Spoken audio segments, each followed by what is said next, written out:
রাতের শহরে একটা আলাদা অনুভূতি আছে। রাস্তার আলো, হালকা যানবাহনের শব্দ, সব মিলিয়ে একরকম শীতল শান্তি। এক এক করে দোকানপাট বন্ধ হয়ে যাচ্ছে, কিন্তু ফেরিঘাটের পাশে কিছু দোকান তখনও আলোকিত। চারপাশে গন্ধ ছড়াচ্ছে, চাপের ঝাঁঝালো মশলা আর তন্দুরির ধোঁয়া।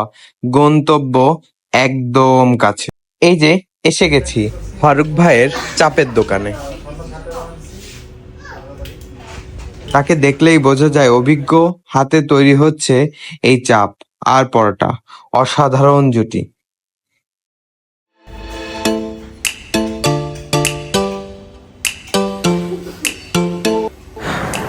আমি অর্ডার করেছিলাম একটা বারবিকিউ চিকেন আর একটা কটার গ্রিল, সাথে বসনিয়া পরোটা অর্ডার করেছিলাম। যদিও দুর্ভাগ্যবশত বসনিয়া পরোটাটা শেষ হয়ে গিয়েছিল, তাই আমরা বসনিয়া পরোটা বাদ দিয়ে সাধারণ পরোটা অর্ডার করেছিলাম। আসলেই পরোটা আর গ্রিল আর বারবিকিউ চিকেন টেস্টটা ছিল অসাধারণ। চাপটা নরম আর মশলা ভারী, এক কামড়ে বোঝা যায় কত যত্ন নিয়ে বানানো। পরোটাও মচমচে আর একদম পারফেক্ট। একটু সস মেখে এক কামড়, আহ